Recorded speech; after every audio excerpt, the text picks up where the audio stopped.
Artificial intelligence है, इसके इस्तेमाल से होगा ये कि जो लर्नर्स होंगे उनको एग्जैक्ट टेस्ट किया जाएगा कि इन 10 कॉन्सेप्ट्स में से कौन से कॉन्सेप्ट्स आते हैं और उस कस्टमाइज करिकुलम को वो जितना तेज़ी से ग्रैस्प करेंगे उसी लिहाज से उनको नेक्स्ट कॉन्सेप्ट्स मिलेंगे। सदर पाकिस्तान से मेरी एक बार मुलाकात हुई और मैंने उनसे कहा कि हर चीज़ की मिनिस्ट्री है, पेट्रोलियम की भी मिनिस्ट्री है, फाइनेंस की भी मिनिस्ट्री है, कॉमर्स की मिनिस्ट्री है, लेकिन तरबियत की कोई मिनिस्ट्री नहीं है। स्टूडेंट की जगह 2 हफ्ते फैकल्टी को इंडस्ट्री में भेजते हैं। Very nice. और वो जाके उधर सीखते हैं कि नए ट्रेंड्स क्या हैं, वो किस तरह काम कर रहे हैं, उनकी क्या रिक्वायरमेंट्स हैं और उसके लिहाज से वो आके वापस स्टूडेंट्स को पढ़ाते हैं। अस्सलाम वालेकुम जी, मेरा नाम कासिम अली शाह, मेरे साथ बहुत मोहतरम इब्राहिम हसन मुराद साहब हैं। इब्राहिम साहब प्रेसिडेंट हैं UMT के, इसके साथ साथ जो इस वक्त गवर्नमेंट है उसमें ये वज़ीर भी हैं, मिनिस्टर हैं। मेरी बड़ी पुरानी एक याद अल्लाह इनसे बड़ी मोहब्बत है और इनके वालिद साहब के साथ भी बड़ा एक एहतराम का ताल्लुक़ रहा। खुशकिस्मती आज मेरे साथ मौजूद थे, मेरा दिल किया कि इनके साथ बातचीत की जाए। इस वक्त जो सारे एजुकेशन इंडस्ट्री इसलिए कह रहा हूँ कि एक प्रॉपर पाकिस्तान बड़ा तेज़ी के साथ इसमें यूनिवर्सिटीज़ की तादाद, स्कूल्स की तादाद, कॉलेजेस की तादाद बढ़ी है और एक प्रॉपर बड़ी बज़ाहिर देखा जाए तो बहुत सी तरक्की हो चुकी है। जो चैलेंज हैं उस पर हम सारी बातचीत करेंगे। मेरा सबसे पहला सवाल आपसे ये है कि आज के मुश्किल ज़माने में जहाँ इकनॉमिक मेल्टडाउन है, महंगाई बहुत ज़्यादा है और एजुकेशन पाकिस्तान में मेरा ख्याल है बहुत महंगी है। अगर हम मुकाबला मुआवजा करें, पाकिस्तान में रिहाइश रहना सस्ता नहीं है, घर बहुत महंगा है, एजुकेशन बहुत महंगी है। आज बच्चा ये सोचता है कि अगर वो डिग्री ले और 25-30 लाख रुपए उसका खर्च हो जाए, उसके बाद भी अगर नौकरी मिले और वो 35-40 हज़ार रुपये की मिले, वो सोचता है मैं क्यों ना डिग्री ना लूँ, कोई स्किल सीख लूँ और रोज़गार का कोई ज़रिया बन जाए।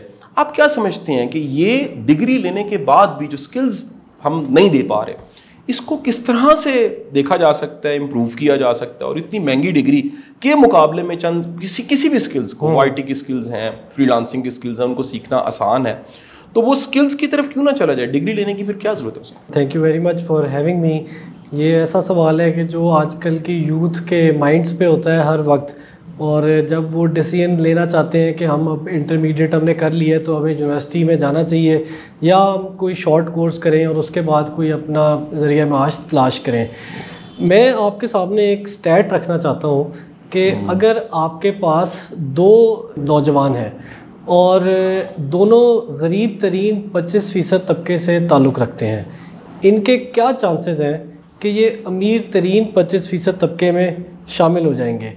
जिसके पास हायर एजुकेशन की डिग्री है इसका 40% चांस है। अच्छा। और जिसके पास हायर एजुकेशन की डिग्री नहीं है इसका सिर्फ 1% चांस है।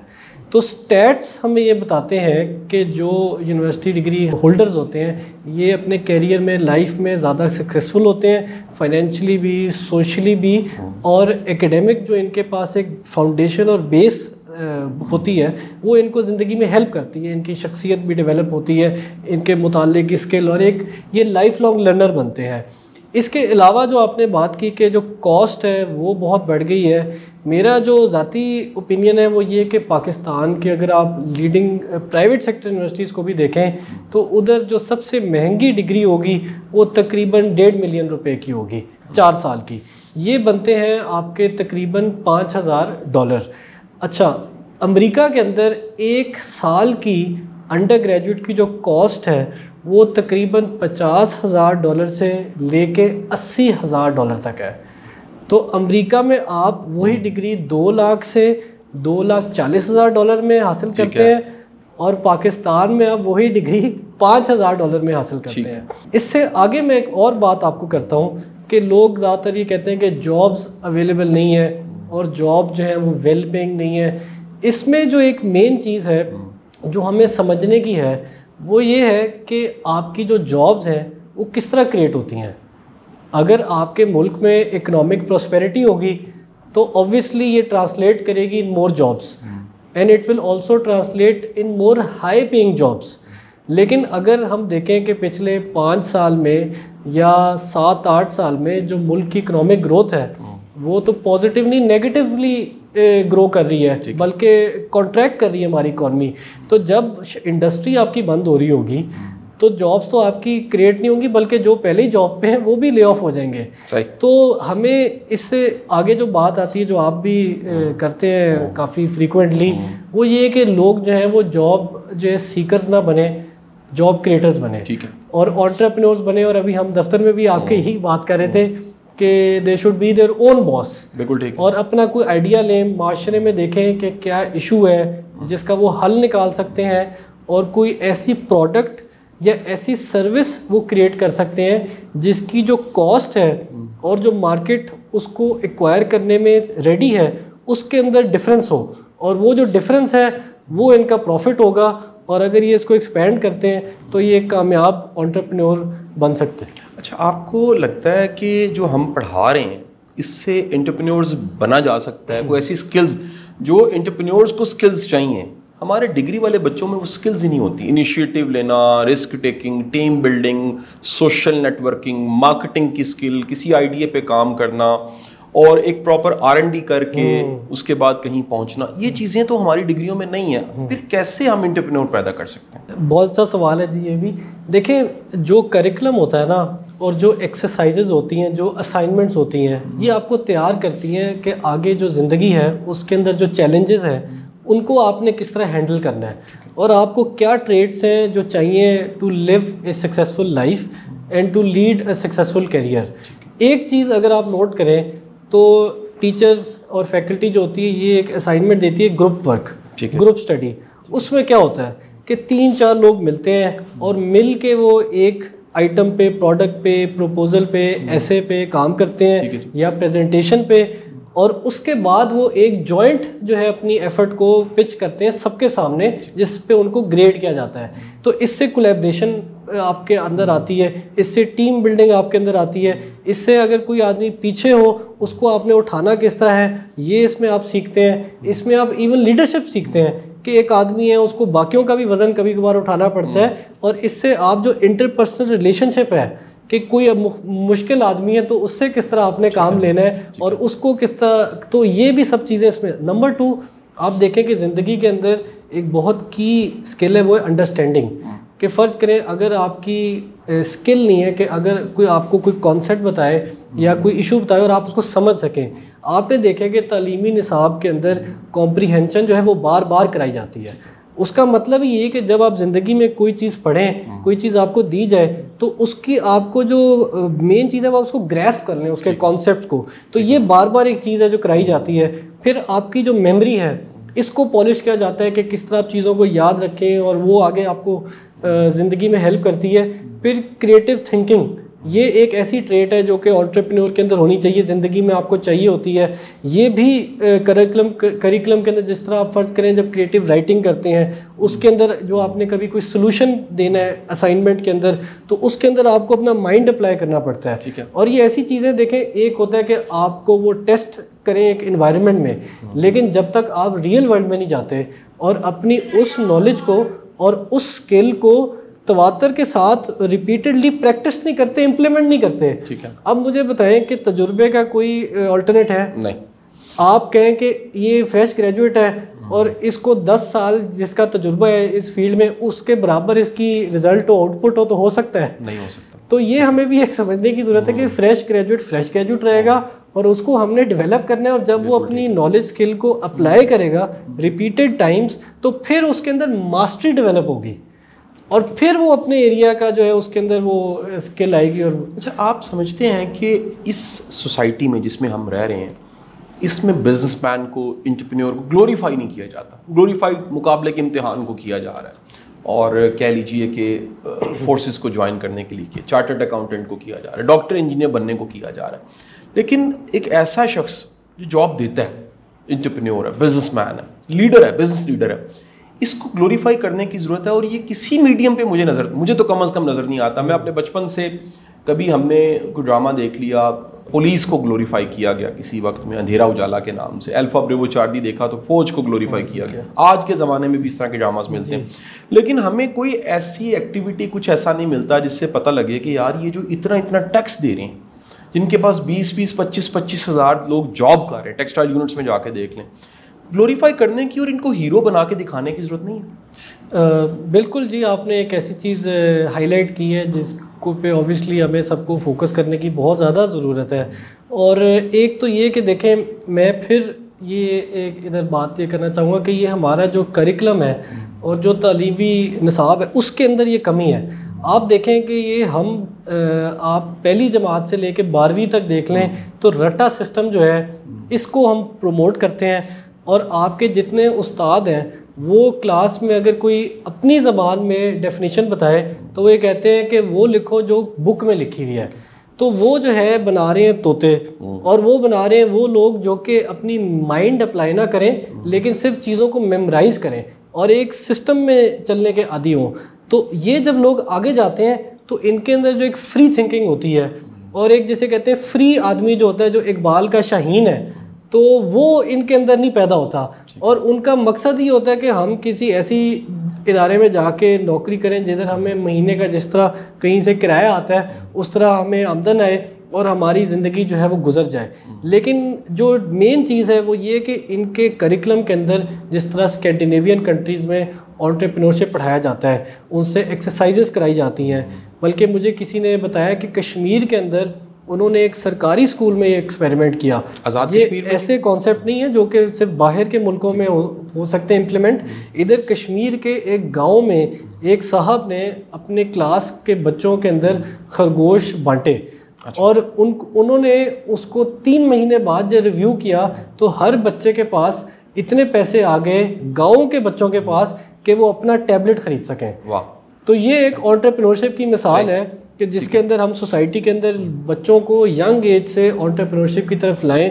और ऑब्वियसली जो एंटरप्रेन्योर्स हैं और जो सही एंटरप्रेन्योर्स हैं, जो एथिकल एंटरप्रेन्योर्स हैं और जो सोशली रिस्पॉन्सिबल एंटरप्रेन्योर्स हैं, जो कि माशरे को साथ लेके चलते हैं, उनके साथ जो लोग काम करते हैं उनको अपनी फैमिली की तरह समझते हैं, उनको ज़रूर ग्लोरीफाई करना चाहिए।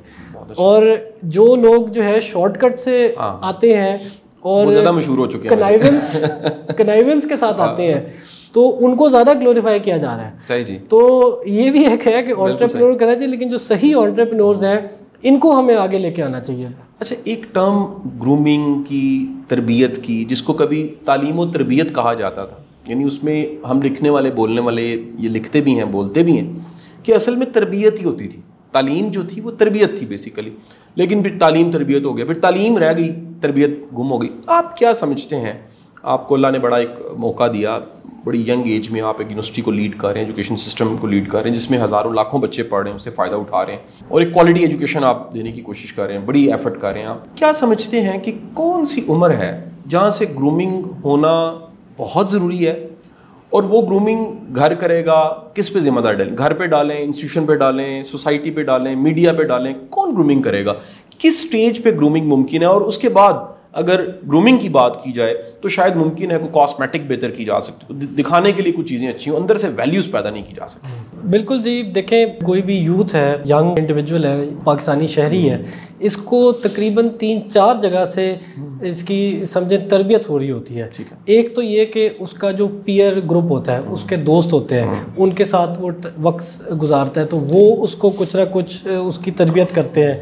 नंबर 2 ये कि उसके माँ बाप जो हैं उधर से उनको कुछ ना कुछ घर से दादा दादी नाना नानी, तो ये एक आपको ऑब्वियसली ग्रूम करते हैं। नंबर 3 वो जिस तालीमी इदारे जाते हैं वहाँ से उनको कुछ ना कुछ तरबियत हासिल होती है। और नंबर 4 ये कि जो मीडिया है वहाँ से, मोबाइल फ़ोन से उनकी तरबियत होती है। लेकिन अफसोस की बात यह है कि ये जितने भी एस्पेक्ट्स हैं ये सब जिसे हम कहते हैं कि बैंकरप्ट हो चुके हैं। और जो लोग तरबियत के ज़िम्मेदार हैं, जब उनकी अपनी तरबियत कोई ना हो, उनके अखलाक ना हो, उनका किरदार ना हो, तो मुल्क व कौम की जो नौजवान नस्ल है इसकी भी तरबियत नहीं हो सकती। तो हमने पहले अपने जो बड़े हैं जिन्होंने वालिदैन बनना है, इनकी तरबियत कौन कर रहा है? ये कोई नहीं कर रहा। हमने जो अपने असातिज़ा हैं इनकी तरबियत कौन चेक करता है कि है कि नहीं है, क्या ये गलत को गलत कहते हैं और सही काम की तरगीब देते हैं कि नहीं देते? इसको भी मीडिया आपके सामने के टोटल आउट ऑफ कंट्रोल है। तो ये जो सब हैं, जब एक समझे एक ऑटो आप जब खोल दें सब कुछ और कोई रेगुलेशन ना हो, तो ऐसी नस्ल जो है वो बदकिस्मती से ग्रूम होगी। लेकिन इसमें कुछ ऐसे इनिशिएटिव्स लोगों ने लिए हुए हैं ज़ाती तौर पे, मैं समझता हूँ कि ये रियासत का काम है। और मेरी एक बहुत ही हाईएस्ट लेवल पे, बल्कि मैं बता दूं कि सदर पाकिस्तान से मेरी एक बार मुलाकात हुई और मैंने उनसे कहा कि हर चीज़ की मिनिस्ट्री है, पेट्रोलियम की भी मिनिस्ट्री है, फाइनेंस की भी मिनिस्ट्री है, कॉमर्स की मिनिस्ट्री है, लेकिन तरबियत की कोई मिनिस्ट्री नहीं है। और ये काम आप अपने ज़िम्मे ले लें और हर हफ्ते एक वीडियो बनाएं और कौम के नौजवान जो है उनको आप एक मैसेज दें कि आपका अखलाक ऐसा होना चाहिए, किरदार ये होना चाहिए, झूठ नहीं बोलना चाहिए, आपके अंदर डिसिप्लिन होना चाहिए। तो ये ऐसी चीज़ है जो कि मिसिंग है। हम अपने इदारे में इसको इस तरह कर रहे हैं कि हमने एक डायरेक्टर ऑफ तरबिया की पोजीशन क्रिएट की हुई है। अच्छा। और ये मेरी एडवाइस है कि जितने भी पाकिस्तान में तालीमी इदारे हैं, इधर ये मैंडेटरी पोजीशन होनी चाहिए कि एक डायरेक्टर ऑफ तरबिया फॉर मेल स्टूडेंट्स और एक डायरेक्टर ऑफ तरबिया फॉर फीमेल स्टूडेंट्स, और आप पूरा एक को करिकुलर निसाब बनाएं जिसके अंदर आप देखें कि इन एरियाज़ में जो है ऑनेस्ट हो, ये सिंसेयर हो, डेडिकेशन से काम करें, मेहनत की इनके अंदर होनी चाहिए, इनका कोई गलत काम में किसी में ना पड़े, तो उसके ऊपर आपने किस तरह इनको सच बोलेंगे, तो इस तरह इनको जो है आप आगे लेके चलेंगे, कुछ मल्टी फैसेटेड एफर्ट करेंगे तो मुल्क को कौम के जो नौजवान नस्ल है इनकी तरबियत बेहतर हो सकती है। 200 से ज़्यादा यूनिवर्सिटीज़ हैं पाकिस्तान में, 200 से ज़्यादा यूनिवर्सिटीज़, पिछली गवर्नमेंट ने तो और बढ़ा दी यूनिवर्सिटीज़। हमारी कोई एक यूनिवर्सिटी अपना किताब नहीं बना पा रही। यानी हम आज भी फिलिप कॉटलर पढ़ा रहे हैं मार्केटिंग के लिए, और हमारे पास जितनी किताबें हैं वो बाहर के राइटर्स की। मैं फ़िज़िकल केमिस्ट्री की किताब मेरे ज़माने तालिब इल्मी में AB बॉल की पढ़ाई जा रही है, लोकल राइटर्स नहीं है। आप समझते हैं कि हर यूनिवर्सिटी को कम से कम एक किताब खुद प्रोड्यूस करनी चाहिए रिसर्च के साथ, और अगर ये एक किताब भी प्रोड्यूस करें तो 200 से ज़्यादा बेहतरीन किस्म की किताबें पाकिस्तान में यूनिवर्सिटियों की तरफ से मार्केट में आ जाएंगी। जी, बहुत अच्छा आपका ये आइडिया है। हमारा जो इदारा है, हमारी तो एक UMT प्रेस के नाम से पब्लिशिंग हाउस है जिसके अंदर हमने डिफरेंट एरियाज़ के अंदर, हिस्ट्री के अंदर, साइकोलॉजी के अंदर, पाकिस्तान के ऊपर मुख्तलिफ़ एरियाज़ में हमने बुक्स पब्लिश की हैं। और एक इसमें ये पहलू है कि जो तलबा हैं वो चाहते हैं कि हमें इंटरनेशनल एजुकेशन मिले, और मुझे एक स्टूडेंट ने बताया कि जो बुक आप हमें पढ़ा रहे थे, जब मैं लंदन गया यूनिवर्सिटी में तो उधर भी सेम हमें बुक पढ़ाई जा रही थी। तो एक तो समझें ये प्लस पॉइंट है कि आपका जो करिकुलम है वो इंटरनेशनलाइज्ड है, लेकिन हमें जो अप्रोच चाहिए वो चाहिए ग्लोकल अप्रोच, कि ग्लोबल भी हो और लोकल भी हो, कि आप उसको लोकल पर्सपेक्टिव में उसकी क्या इम्प्लीमेंटेशन है वो भी लोगों को सिखाएं। और इसके लिए ये कि लोगों को ख़ास तौर से जो प्रोफेसर्स हैं और जो इंटेलेक्चुअल लोग हैं इनको सामने आना चाहिए, आगे आना चाहिए, और इनको किताबें लिखनी चाहिए। हमारे ये समझें कि एक लो टियर पे जो समझें ट्यूशन अकेडमीज़ वगैरह में लोग बनाते हैं किताबें, और वो उन्होंने अपना बिज़नेस बनाया हुआ है कि सारे स्टूडेंट्स को कहते हैं कि मैंडेटरी है और तुमने ख़रीदनी है, लेकिन इसमें एक हायर पर्पस देखना चाहिए और एवोल्यूशन आनी चाहिए, और बेहतर क्वालिटी की टेक्स्ट बुक्स हमें ज़रूर प्रोड्यूस करनी चाहिए। बिल्कुल ठीक। एक बड़ा इंपॉर्टेंट क्वेश्चन, फिर लास्ट क्वेश्चन आपसे पूछूंगा कि हमारे यहाँ पर्पस ऑफ एजुकेशन क्लियर नहीं है। कोई नौकरी के लिए तालीम, बल्कि ज़्यादा तो नौकरी के लिए ही तालीम हासिल कर रहे हैं। बड़ी थोड़ी सी तादाद है जो अपना काम करना चाहते हैं। जैसे कि हमने पहले किया कि ग्लोरीफाई नहीं किया जाता अपने काम को, और अपना बॉस खुद बनना, इसको तो कहीं पर भी समझाया नहीं जाता कि भाई कुछ सर्विस सेक्टर में चले जाओ, इतनी बड़ी दुनिया है। फिर सबसे अहम चीज़ जो बिल्कुल ही मिसिंग लगती है वो है कि एजुकेशन से सिविलाइज्ड माशरा बन सके, सिविक सेंस आ सके, इखलाक अच्छा हो सके, इक़दार अच्छी हो सके, मैनर्स आए, एटिकेट्स, और सबसे बढ़ के खुद शनासी, सेल्फ एक्चुअलाइजेशन बढ़े। आपको नहीं लगता कि हमें पूरे तालीम के निज़ाम को इस वैक्सीनेशन की ज़रूरत है कि ये सब चीज़ें जो असल में तालीम का मकसद हैं, और दुनिया में वो सबके सब ममालिक जहाँ पर हम नंबर 1, नंबर 2, नंबर 3 जिनको कहते हैं एजुकेशन में, वहाँ ऐसा ही है। यहाँ ये सारा एक रिवाइज करने की ज़रूरत नहीं है। इसमें देखें 2 तरीके की आपको रिवीजन चाहिए। एक तो लर्नर के एंड पे रिवीजन चाहिए, और मैं ये बात काफ़ी कहता हूँ कि जो लर्नर्स हैं, जो भी स्टूडेंट्स हैं, आप उनसे पूछें कि आप इस यूनिवर्सिटी में या इस स्कूल में क्यों हैं, तो वो कॉलेज में होंगे, स्कूल में होंगे तो कहेंगे एग्ज़ाम पास करें, आगे बढ़ें, और यूनिवर्सिटी में होंगे तो कहेंगे डिग्री मिल जाए। उनका जो मकसद है वो ये नहीं है कि वो इल्म हासिल करें। तो नंबर 1 तो जो लर्नर साइड है उसको ये होना चाहिए कि मैं इधर इल्म हासिल करने के लिए आया हूँ, मैं अपने आप को डेवलप करने के लिए आया हूँ, मैं अपने आप को अपग्रेड करने के लिए आया हूँ, ताकि मैं ज़िंदगी जो है वो बेहतर तरीके से गुजार सकूँ और मुझे दुनिया की समझ आए। नंबर 2 ये कि ऑब्वियसली जो तालीमी इदारे हैं उनका भी कुछ फोकस इस तरह के आगे है कि वो उनका होता है कि स्टूडेंट्स को बस आगे करके निकालें और अगली लौट आए। जिस तरह मैं आपको एक एग्जांपल देता हूँ कि मुझे कुछ शौक़ हुआ तो मैंने कोई उस्ताद थे उनको ढूंढा कहीं और कैलीग्राफी सीखनी शुरू की। तो मैंने उनसे जब 2 क्लासेस ली तो वो मुझे अलिफ़ लिखना सिखा रहे थे। तो जब 2-3 क्लासेस ख़त्म हो गई मैंने उनसे कहा कि अब आप अलिफ़ से भी आगे बे पे ले जाएं, ये आप अलिफ़ पे ही रखा हुआ है और तीसरी क्लास हो गई है। तो उन्होंने कहा ये आपकी यूनिवर्सिटी नहीं है, ये मेरा स्कूल है, जब तक आप अलिफ़ नहीं ठीक करेंगे बेशक आपको 1 साल लग जाए मैं आपको बे नहीं दूंगा। वाह। तो हमारा तो इधर ये है कि 16 हफ्ते का और 1 साल का और ट्राइमेस्टर सिस्टम और सेमेस्टर सिस्टम और एनुअल सिस्टम में हम पढ़े हुए हैं, लेकिन जो एक्चुअल है ये वो लर्निंग उसको इंश्योर करना बड़ा ज़रूरी है। और ये आगे अब आप देखें कि जब आर्टिफिशियल इंटेलिजेंस है इसके इस्तेमाल से होगा ये कि जो लर्नर्स होंगे उनको एग्जैक्ट टेस्ट किया जाएगा कि इन 10 कॉन्सेप्ट्स में से कौन से कॉन्सेप्ट्स आते हैं और कौन से नहीं आते, और उसके लिहाज से उनको कस्टमाइज करिकुलम मिलेगा और उस कस्टमाइज करिकुलम को वो जितना तेज़ी से ग्रैस्प करेंगे उसी लिहाज से उनको नेक्स्ट कॉन्सेप्ट्स मिलेंगे। और आगे जो है मैं देखता हूँ कि जो तालीमी निज़ाम है इसकी डेमोक्रेटाइजेशन होगी और ये मैस अवेलेबल हो जाएगा और हर आदमी जो मर्ज़ी सीखना चाहे वो सीख सकता है और बेहतर तरीके से सीखेगा।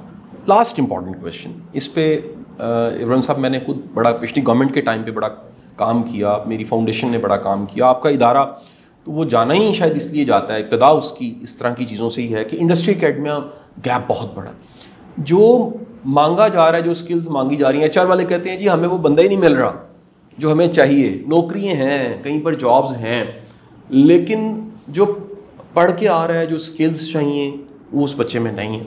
आप क्या समझते हैं कि एक ऐसे मुल्क में जहाँ पर इंटर्नशिप का भी लेटर लोग मांगने जाएं, इंटर्नशिप करने को तैयार ना हो, वो सब चीज़ें जो आपने बताई कि एक असाइनमेंट से कितनी स्किल्स हासिल की जा सकती हैं, लेकिन असाइनमेंट्स मिल रही हैं वो स्किल्स बच्चों में पैदा नहीं हो रही क्योंकि एक फॉर्मेलिटी है, नंबर, डिग्री, ग्रेड के चक्कर में बच्चे पढ़ जाते हैं, इंटर्नशिप को भी इस तरह लेते हैं। आप क्या समझते हैं कि इस गैप को ख़त्म करने के लिए कोई प्रैक्टिकल सोल्यूशन है हमारे पास? देखिए, पहली तो बात ये कि ताली 2 हाथ से बजती है।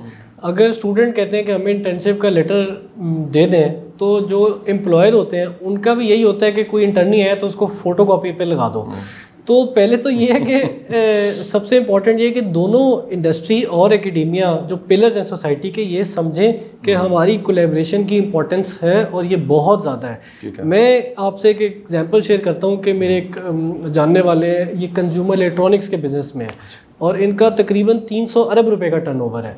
मैंने उनसे पूछा कि आप कितनी बार किसी यूनिवर्सिटी में गए हैं, और उन्होंने कहा कि नहीं मैं तो आज तक नहीं गया। मैंने उनको कहा कि आपकी जो HR है वो जितनी है वो सारी यूनिवर्सिटी से आनी है, और जितनी अच्छी आपकी HR होगी उतनी अच्छी आपकी कंपनी परफॉर्म करेगी।